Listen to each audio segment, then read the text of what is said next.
तो आते हैं अपन नेक्स्ट क्वेश्चन पे, जो कि है example number 4। Example number 4 page number है आपका 10.16, 2021 एडिशन की बुक है, टीएस गरेवाल। ठीक है, सारे क्वेश्चन आपको मैं टेलीग्राम चैनल पे भी शेयर कर दूंगा। मेरे टेलीग्राम चैनल पे भी आपको इसकी लिंक दे दी जाएगी वीडियो के डिस्क्रिप्शन में। तो जिनके पास बुक नहीं है क्वेश्चन वहाँ से ले सकते हैं, उनका पीडीएफ आपको मिल जाएगा। ठीक, तो आते हैं क्वेश्चन पे। From the following cash and bank transaction of RD stationery house Delhi, proprietor Pramod, prepare double column cash book for the month of April. तो हेडिंग रहेगी अपनी double column cash book of RD stationery. ठीक, तो सबसे पहले दिया cash in hand और cash at bank, मतलब ओपनिंग बैलेंस दे दिया हमें कौन सी तारीख को, अप्रैल को। तो यहाँ हो जाएगा 2021 डेट में, मंथ है अप्रैल और डेट है 1 तारीख। तो कैश इन हैंड है 88,000। तो अपन यहाँ लिखेंगे to balance B D, to balance B D कितने रुपए बोला है 88,000। तो कैश कॉलम में 88,000 हो गया और बैंक कॉलम में कितना आ जाएगा 1,10,000, 1,10,000। फिर दिया purchase goods from Amar and paid by check.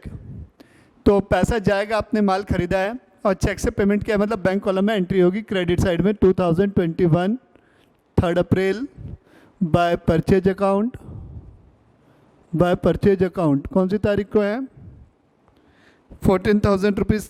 ठीक है, तो ये 14,000 बैंक कॉलम में हमने लिख दिया। 9 तारीख को कैश परचेज 16,000 रुपये लेस ट्रेड डिस्काउंट 5%।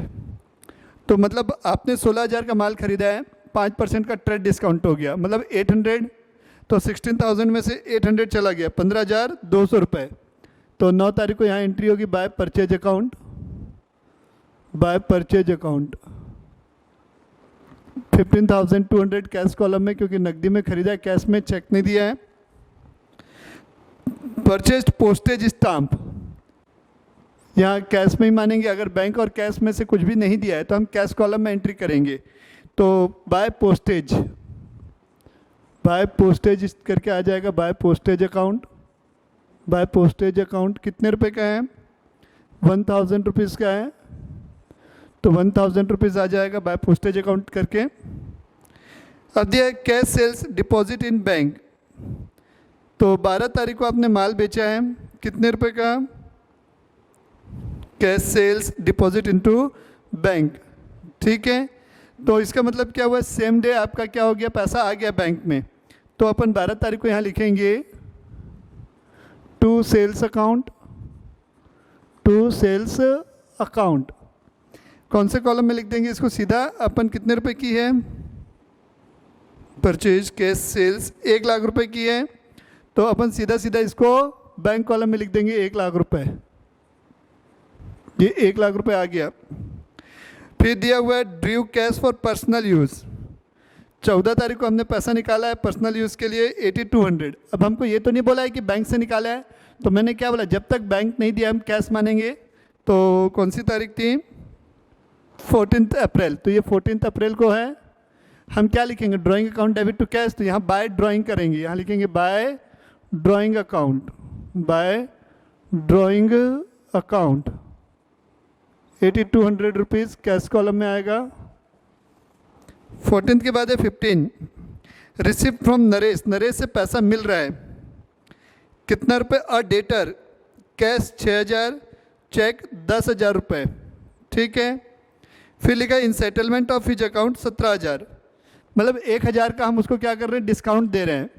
तो डिस्काउंट की एंट्री मैंने बोला कैश बुक में तो नहीं होगी, क्योंकि यहाँ डिस्काउंट कॉलम नहीं है।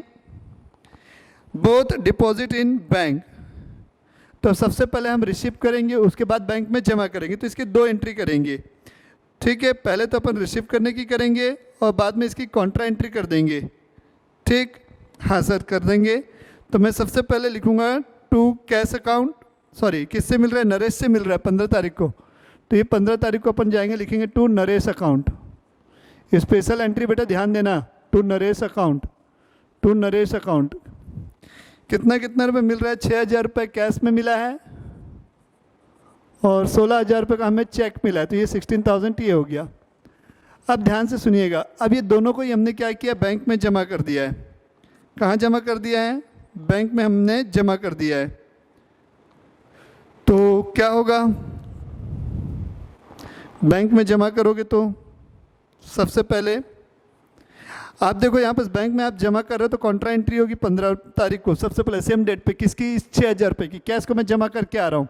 तो bank account debit to cash account, bank account debit to cash account.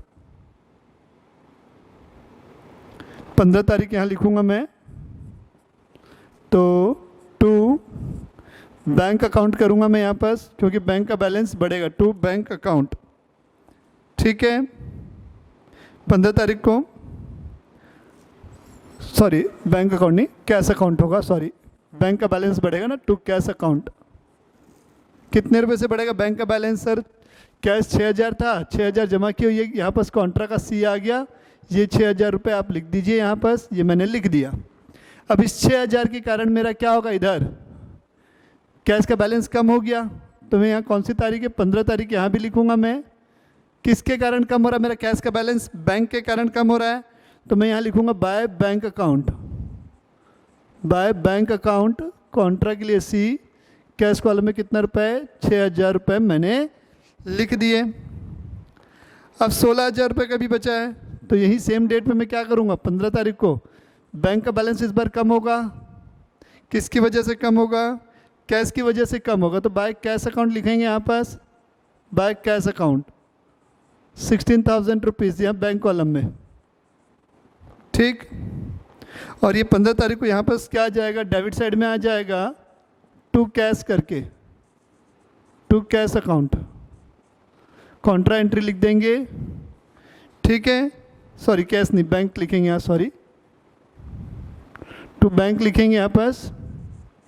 किस कॉलम में लिखेंगे इसको, कैश कॉलम में। कितने रुपए, 16,000 रुपये। ठीक, आगे बढ़ते हैं। 15 के बाद विड्रॉ फ्रॉम बैंक है 16,000 रुपये, इसकी एंट्री हो गई है, बैंक से विड्रॉ कर दिया आपने। ठीक, तो बैंक से विड्रॉ किया है तो हमारा क्या हो गया, कैश का बैलेंस बढ़ गया, ये इसकी है, क्यों ये 16,000 की कोई एंट्री नहीं है, ये तो डायरेक्ट हमने बैंक में ही रिसीव किया है ना, तो ये 6,000 की एंट्री थी, और ये जो एंट्री पास की हमने ये 15 तारीख की, कौन सी वाली है, विड्रॉ फ्रॉम बैंक की है, ये वाले 16,000 की नहीं है। ठीक है, ध्यान देना, कंफ्यूज नहीं होना है आप लोग को। जी सर ठीक है। फिर अपन को क्या दिया है, पेड वेजेस 6,000 रुपये, वेजेस पेड की है हमने। कब पेड की है, 16 तारीख को, अप्रैल 16 को, तो ये अप्रैल 16 आ गया बेटा, वेजेस पेड की है, तो बाय वेजेस अकाउंट आ जाएगा यहाँ, बाय वेजेस अकाउंट। कितनी तारीख का है, 16 तारीख को। कितने रुपए का है, 6,000 रुपये की वेजेस है, कैश कॉलम में लिख दो 6,000 रुपये। फिर 16 तारीख को रेंट भी है, तो बाय रेंट अकाउंट आ जाएगा, बाय रेंट अकाउंट। कितने रुपए का रेंट दियो आप, 10,000 का रेंट है। 16 के बाद क्या है, रेंट के बाद paid advance to Pawan by cheque, Pawan को एडवांस दे रहे हो, चेक दे रहे हो, तो बाय पवन करके आएगा यहाँ पास, बाय पवन, एडवांस में दे रहे हो बाय पवन अकाउंट। कितने रुपए का चेक एडवांस में दे रहे हो भाई साहब को, 50,000 का, तो ये 50,000 रुपीज़ आ गया बैंक कॉलम में। लिया receipt cheque from Subhash against sale of goods, मैंने क्या बोला, चेक मिला है, बट ये नहीं दिया कि वो कब डिपॉजिट हुआ है। तो मैंने क्या बोला था, जब तक क्वेश्चन में अदरवाइज नहीं लिखा रहे तो हमको क्या करना पड़ेगा, चेक की डेट चेक करनी पड़ेगी कि क्या फर्दर डेट पे वो डिपॉजिट हो रहा है। तो ये हमको 23 को मिला है, चेक करते हैं, नहीं लिखा है कहीं, तो नहीं लिखा है कि भाई ये चेक जमा हुआ है, तो सीधा सीधा हम इसको क्या करेंगे, रिसिप्ट साइड में बैंक कॉलम में लिखेंगे टू सेल्स अकाउंट, 23 तारीख को टू सेल्स अकाउंट करके लिखेंगे यहाँ पास। ठीक है, क्या करके लिखेंगे, टू सेल्स अकाउंट। कितने रुपए हैं, to sales account, to sales account. कितने रुपए का माल है, 16,000 रुपये का है। 16,000 की इतनी फिगर हो गई है, लोगों को कन्फ्यूज़न हो जाएगा, सर बार बार 16,000 आ रहा है, इसका कोई लॉजिक है क्या, कोई लॉजिक नहीं बेटा, 16,000 का माल बेच रहा है, 16 आ रहा है। क्या लिखा है आगे, पेड टू अमर, कैश कितना 6,000, 10,000 बाय चेक, डिस्काउंट की कोई एंट्री नहीं होगी। ठीक, 25 तारीख यहाँ लिखेंगे, बाय अमर अकाउंट, बाय अमर अकाउंट। कैश में तुमने कितने रुपए पेमेंट किया, 6,000 रुपये का, और चेक के थ्रू किया है 10,000 रुपये, तो ये 10,000 रुपये। 25 के बाद है 26, Manish a customer deposit into bank, Manish ने डायरेक्ट डिपॉजिट कर दिया बेटा, तो ये 26 तारीख को आ जाएगा यहाँ पर। 26 को मनीष से पैसा मिला, मतलब मैं, ठीक है, तो bank account debit to Manish, तो to Manish direct bank column में जाएगा। कौन से कॉलम में जाएगा, डायरेक्ट बैंक कॉलम में। तो बैंक कॉलम में कितना रुपये जाएगा, 12,000 रुपये, ये 12,000 रुपये। फिर है बैंक चार्जेस, कितना रुपये, 2,000, बैंक चार्जेस है, बैंक ने पैसा काट लिया, तो 30 तारीख को एंट्री क्या होती है, बैंक चार्जेस की सुनना, जर्नल एंट्री होती है bank charges account debit to bank account. तो पैसा कम हो रहा है किसकी वजह से, बैंक चार्जेस की वजह से, तो यहाँ मैं लिखूंगा by bank charges, bank charges. ठीक है, कितने रुपए का बैंक चार्जेस है, तो बैंक का बैलेंस कम होगा तो बैंक कॉलम में जाएगा, ये 2,000 रुपये बाय बैंक चार्जेस, 2,000 रुपये। फिर क्या है,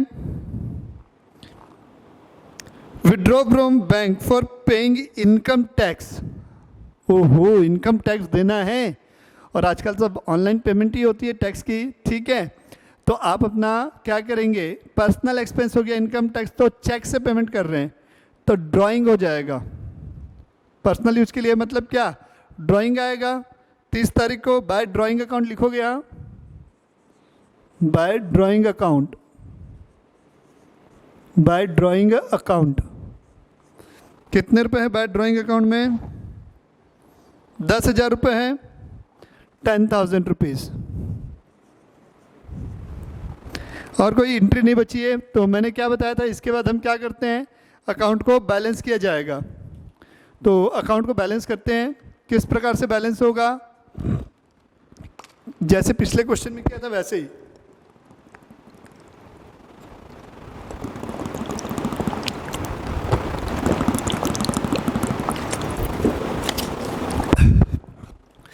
तो देखते हैं डेबिट का टोटल कितना हो रहा है, कैश बुक में 88,000 प्लस 6,000 प्लस 16,000 प्लस 12,000, तो ये 1,22,000 आ रहा है डेबिट का टोटल।